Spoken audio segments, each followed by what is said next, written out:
Tate Chronicles now transmitting.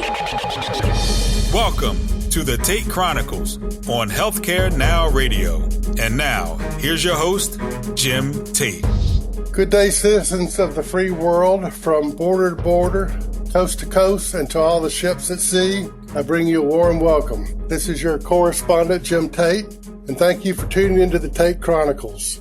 Join me as we cut through the fog that exists at the leading edge of healthcare, delivery, and technology. I'm really pleased my guest today is Lee Kim. Lee is the Director of Privacy and Security at the Healthcare Information and Management Systems Society, better known as HIMSS. She is a subject matter expert, public policy professional, and analyst in the area of healthcare security and privacy. In addition, she's an attorney with a focus on healthcare as well as intellectual property law. Lee, welcome to the Tate Chronicles today. Thank you. Thank you very much.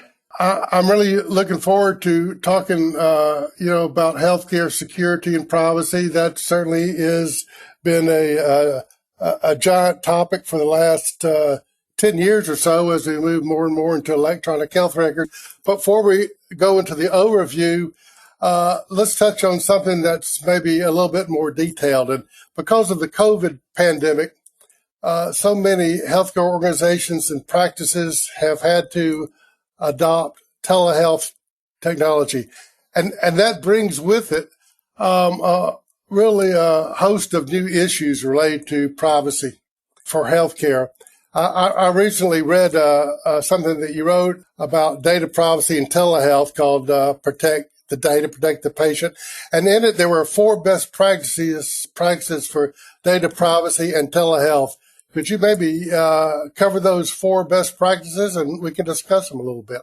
Sure, absolutely. So in terms of the 4 best practices, first and foremost, I think you need to make sure that on both ends, the healthcare provider and the patient, that whomever is taking part in, let's say, a virtual e-visit or session, or even any kind of asynchronous communication, such as a secure message being transacted back and forth, you first want to make sure that the provider and the patient are both who they say they are.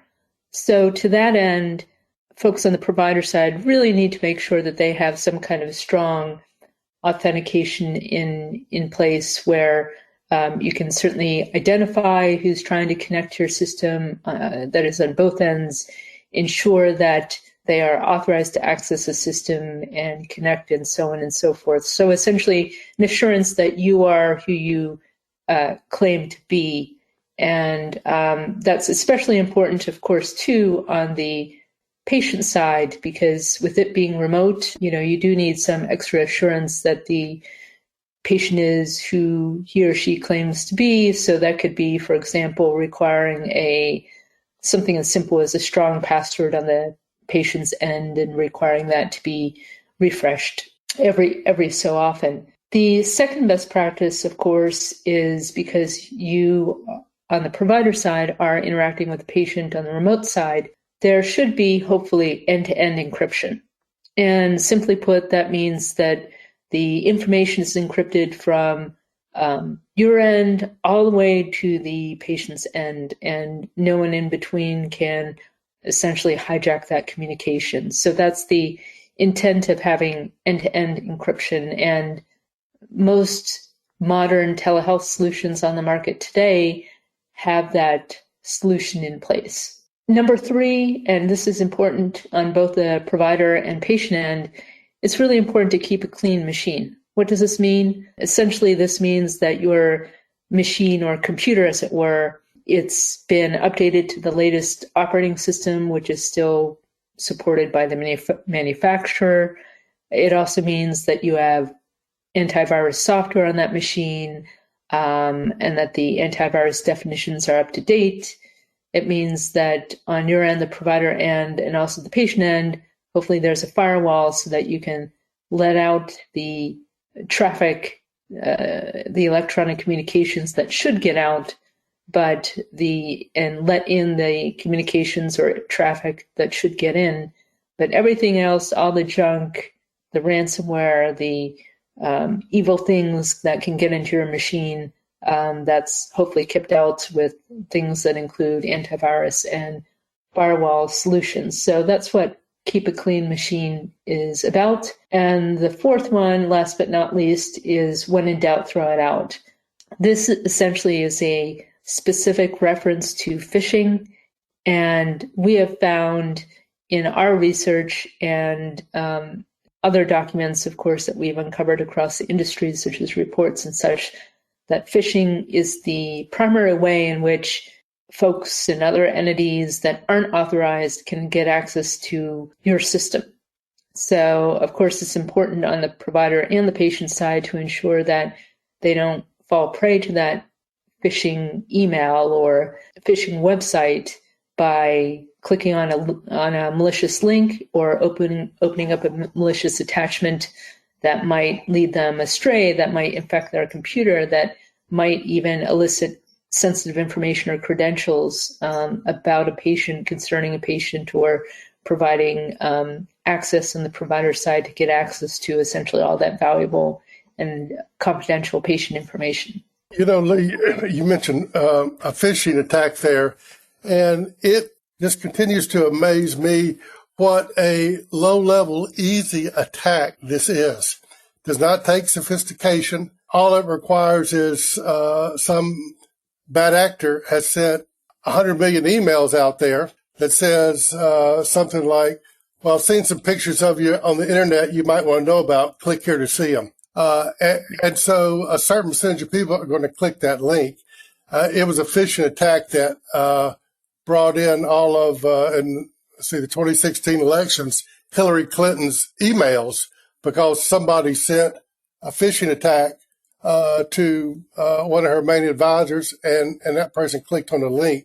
So it doesn't really even have to be sophisticated. Like you say, phishing is a very low level and high reward attack. Doesn't take a lot of technology for a bad actor to pull off. I know you are very active in the HIMSS healthcare cybersecurity community, which provides a lot of education and resources. Could you tell me a little bit more about that, Lee?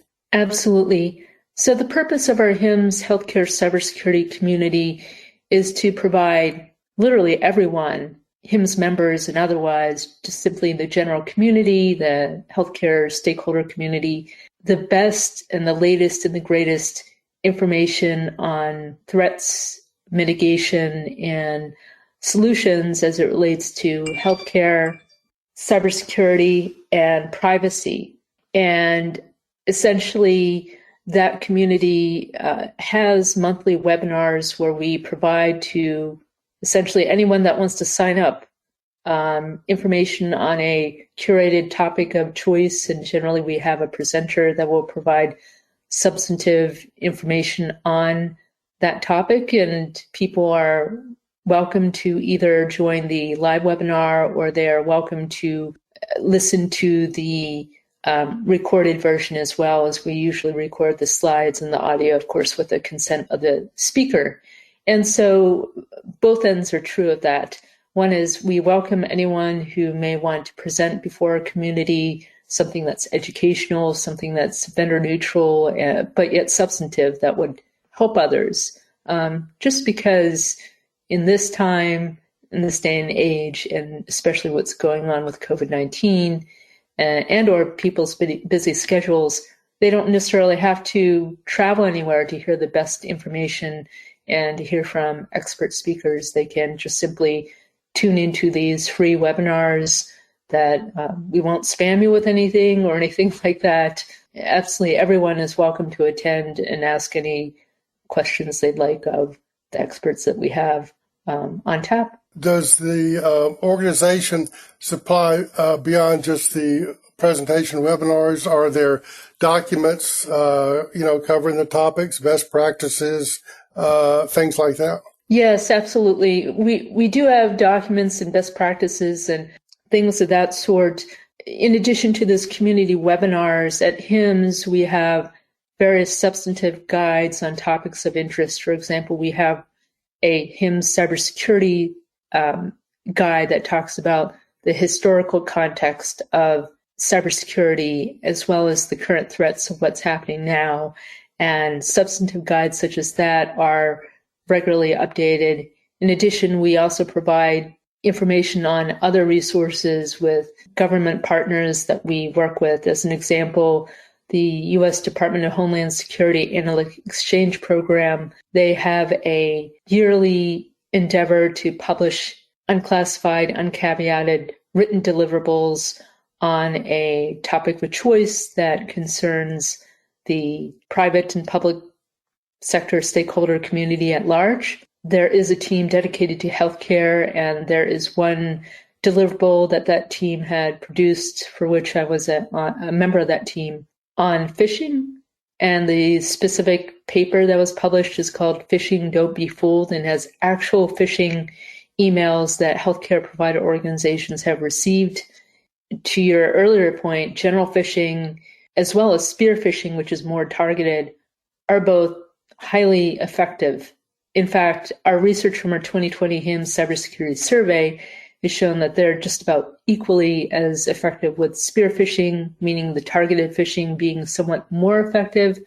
But the bottom line is the reason why it works is because in any organization, the weakest link of any security program is and always will be and was its people. Unfortunately, people can be duped into thinking that perhaps an email is from a trusted colleague or a friend or a trusted vendor. That's very common. Or there may be someone from the outside that may email them, but just because healthcare is so collaborative and wonderful in that sense, people may be more prone to actually helping others that may have some kind of request that may appear to be from the outside. Additionally, too, how many of us are bombarded with email every day?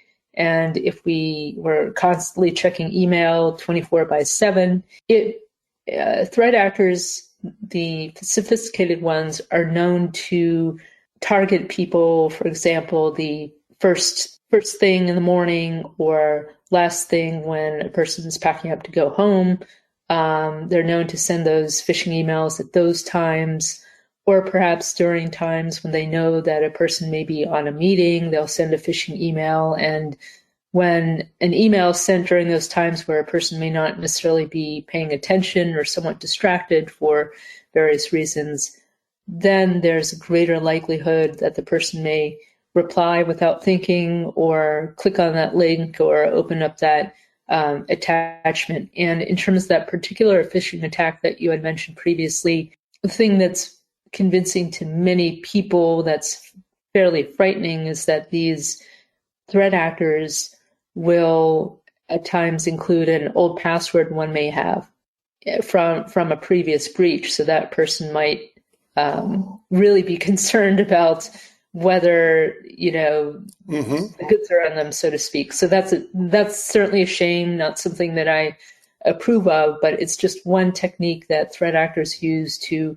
sound a lot more convincing that they know some kind of inside information about you. Right. That gives validity to what they're saying, so you trust them more. One thing, Lee, that of course we hear about phishing quite a bit because it is a relatively low technical type of attack. And recently we had this very sophisticated attack, not against healthcare institutions, but just cybersecurity in particular, that came out of the CrowdStrike breach, where a software company, somebody was able, a bad actor, to put malicious code in the CrowdStrike's application. So then when every organization, many of which were governmental, updated their version of the software, they were automatically infected. Boy, talk about the ability to really get deeply into systems all at once when those upgrades take place. It's just amazing the threats that continue, on an ongoing basis. But let me ask you about a particular situation that we hear about on the news almost all the time: ransomware. So a hospital suddenly finds that their system, because of something happened with a phishing attack or something else, they've lost access to their data, and they get a email demanding some type of monetary or cryptocurrency ransom. We hear about this all the time. So if a hospital falls victim to this type of ransomware, what should their first steps be? I mean, do they contact the FBI? Do they do something with their IT department? Or are there some best practices that you're aware of, Lee? Absolutely. The first step, of course, is to report it to the IT department immediately, or the appropriate point of contact. It could be your privacy officer, it could be your security officer, whatever your policy says. But when in doubt, definitely pick up the phone, let the help desk know, and they could route it as appropriate if you don't know who to contact within your organization. But it really is important at that point to literally stop that ransomware in its tracks before it spreads, of course. So I'd say reporting very quickly is key so that the ransomware infection could be stopped and contained as quickly as possible. And of course, it behooves the employee or staff or whomever sees the incident to give as much information as possible about when, why, where, and how in regard to the ransomware incident. And, furthermore, once the IT department becomes aware, it really is up to the organization whether or not they do want law enforcement to get involved. But in some cases, at least, there are some, of course, frequently organizations consult with their legal counsel as well in terms of, well, which way should I step? Should we involve folks like the FBI? At least in the past, they've certainly said that it's important to report to them any kind of incidents such as that. So the suggestion is twofold. One is hopefully in advance of any kind of ransomware attack, a key point of contact in your organization does have a solid contact within the FBI to report the ransomware case to, so that they can get on it, and they can also provide assistance as appropriate in terms of trying to identify and preserving evidence and other things like that. It really is important to contact your legal counsel, because there may be evidence that may need to be preserved. For example, for litigation, let's say that the threat actor can be found, and maybe there's a lawsuit that one might consider, et cetera, et cetera. So regardless, both IT and legal counsel at minimum should be notified that these things are happening, and hopefully at the very least these two departments should be informed on a regular basis in terms of what is happening. Now, in terms of things such as what happens after you get infected, there are a few resources that organizations can turn to. As an example, and again, this is best left in the hands of your IT experts at your organization, but as a general educational manner, there are ransomware decryptors that are provided through sites such as No More Ransom. And as such, there are decryptors for certain versions of ransomware. But I do hope that organizations in advance have some kind of deep backup of their data, of their systems, of all the assets they need to. And of course, the backup hopefully should be clean before that infection actually occurred. So I really do hope that organizations have things together so that they don't have to pay the ransom before they get their data back. Now, you might ask, do I recommend that folks pay the ransom? I personally would not recommend paying the ransom, but I can also say that depending upon whether or not you have backups, et cetera, and or maybe you might find you might not have a choice, maybe you might ultimately decide that you might have to. It's definitely on a case-by-case basis. I've certainly read in documents that the FBI has said that ransom shouldn't be paid, and I can also say that based upon our research and our findings in the field, we've certainly found that if a victim pays the ransom, there really is no guarantee that there will be honor among thieves, right? So in other words, you pay the ransom to one group, and let's say they give you the data back, supposedly. But, again, I question whether the data you're given back is exactly the same as what you had. Unless you have that backup, unless you have some other system to confirm that, how do you really know, right? The second thing that I would really wonder about, though, is even if you, let's say, did pay the ransom, then there's really nothing to stop these data thieves to sell your information and to yet another criminal group, and for you as a victim to be targeted again. That has happened according to some things that we've heard, generally in the field. So that's pretty daunting. So again, I think that in summary, my concise answer as to that point is there's no honor among thieves. Why would you trust someone that claims that they will give your data back? One, there's some chance it could happen, but if that happens, it might not be the full thing that you get back. Mm-hmm. But, number three as well is even if you did, there's no guarantee that you won't get hit up again for it. And there's no guarantee certainly that, there's that they even can decrypt it in certain cases. Just to be totally, honest about this, in certain cases, some people have been hit by ransomware, but there's no technical capability. There's no program that's been built to decrypt it. So you fork over the money and you could kiss your data goodbye, because unfortunately, even if you pay the money, the threat actors at least can't supposedly decrypt it if that capability is not. Yeah. Boy, that'd be a nightmare, wouldn't it? You'd lose twice. Well, unfortunately, ransomware looks like we're going to be seeing more and more frequently moving forward. Would you agree with that? Oh, absolutely. Yeah.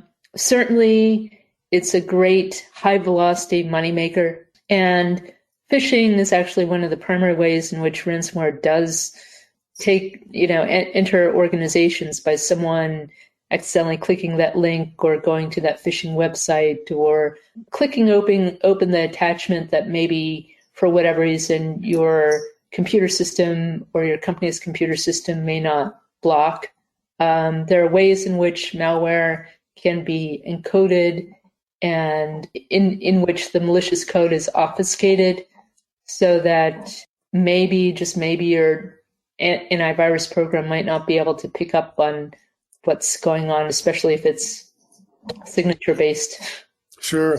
We only have about 3 more minutes. Can't believe how quickly the time has gone by, Lee. But I want to talk a little bit about the HIMSS Global Conference, which is scheduled for this August. Of course, last year in the middle of the pandemic, it had to be canceled, and it was a good thing it was canceled because it was right as the first major tsunami of the virus spread across the United States. And so at the HIMSS Global Conference, I believe in Las Vegas this August, can we expect to see presentations and education on the type of privacy and security we've been discussing today? Yes, there are always great cybersecurity and privacy presentations. It's always the best and latest information for sure. So in terms of the education that's offered, I don't think that anyone will be disappointed. I do think that there will be information from basically many facets that people want to talk to their colleagues about. I'm definitely going to be there, and I look forward to attending those presentations. Lee, I appreciate you coming today and sharing your expertise and your knowledge in this area, which is constantly expanding, unfortunately, because we've got the recent, because of the pandemic, enforcement relaxation of HIPAA, and hopefully when that is reversed, folks, tighten their belts up a little bit, so to speak, because the risks of all this electronic data, and we haven't even really touched on remote patient monitoring, where there's certainly going to be a lot of data going back and forth and personal information. So quite a bit before us in the years ahead. So I appreciate you coming and sharing your knowledge with us today. Yes, absolutely. Thank you, Jim. To our audience, thanks for joining me on this episode of the Tate Chronicles. And of course, I offer a special salute to my guest, Lee Kim. You can find more information on this show's program page at healthcarenowradio.com. Until we meet again, here's wishing you smooth sailing and safe harbors. Tate Chronicles transmission ending now.